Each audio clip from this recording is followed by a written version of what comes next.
next guests have truly made cooking a family affair. Joining us from their home, please welcome back the host of The Kitchen, Geoffrey Zakarian, and his gorgeous daughters, Madeline and Anna. Hi, guys. Thank you. Thank you for being here. Your kitchen's beautiful. Thank you. Pleasure to be here. We live in our kitchen, as you know. Definitely. Oh, I can imagine. I'm sure both of you girls are amazing chefs and cooks as well, since your dad is so great. Now, today we are going to make tomato and herb focaccia bread from your family's new cookbook. And Madeline and Anna, most kids your age are actually reading books, not writing and creating them. So tell us about how this came about.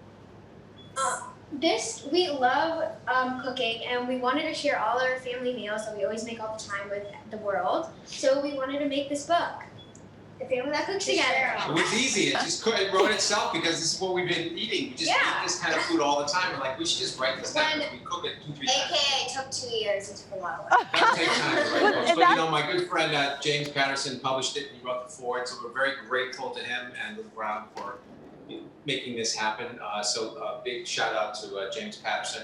And we're just very excited for my kids.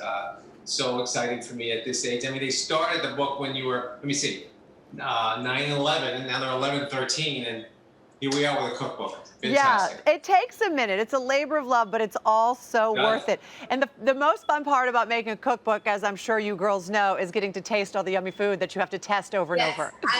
That was my favorite part. When we were shooting, I was in food comas. Every day. I couldn't even walk down like the long hallway that was probably like a mile. It was like.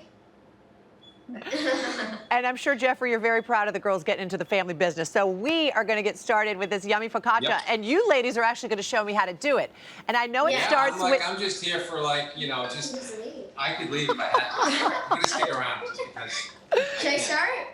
It starts with the yummy dough, right? It comes together pretty easily.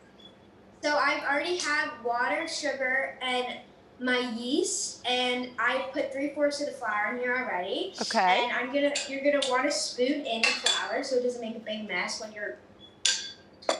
And make sure your stand mixer is on low. Okay. And I'm gonna put it on low. Well done. And I have some olive oil. Oh. That's okay. I do that every time. I'm add my olive oil. And you want to add the salt very last because it'll kill the yeast. Oh. So that's a really good trick. You've taught them well, Geoffrey. And once your dough is combined, you want to set it on a sheet tray, and you want to let it rest in a warm environment for about an hour until it is doubled in size. And this is what we have here. Anna, do you want to show how to? Here. So this is the final product. You can put it in a sheet pan, whatever size you like, how much dough you have. You can also save it. So and this is where you have like an interesting technique to put some sort of impressions in the dough? Kind of little divots, not holes. Okay. Like half holes. You just massage it a little bit. Can I help? And this helps with not having it just create a huge bubble and makes it kind of like divotty. Now, So girls. we add our tomatoes and. You could add tons of different stuff too, like olives. So you can make them upside down or right side up. Right side up, they sort of melt. It's fun, right? And the great thing about this is it's like a side dish, and you can just eat the whole thing. And That's also, right, I'm with you. If you do not have time to make the dough, you can go to your local pizza store and you can just buy the dough at the grocery store. So that's what I really like. Which we do like a lot. the time. Just be honest with you, because to make a dough takes some time, but people don't realize they just go to the pizzeria and ask for raw dough. Yes. That's right. So you can put whatever you. Olive oil. You need some salt on that?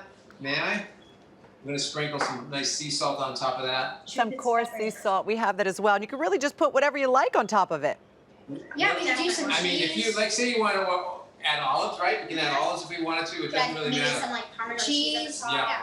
So there you have it. I'm gonna cook it on the oven master. And how long does it go in? On 375 degrees, 25 to 30 minutes. It's nice and puffy and brown. You'll know when it's done. Okay. And I have it in here. Just like any seasoned chef, you'll know when it's done. You'll know when it's, this is his motto. So look at that. Let me just Oh stick it my over here. gosh. And, let me take it out of that sheet pan. Woo, it's hot. That is beautiful. Look at ours. We're gonna cut it up. So this is what's fun about it. When it comes out, when we do drizzle oil. because it sucks up the oil. Oh my and, gosh. olive oil is good for you. So good fat, for you.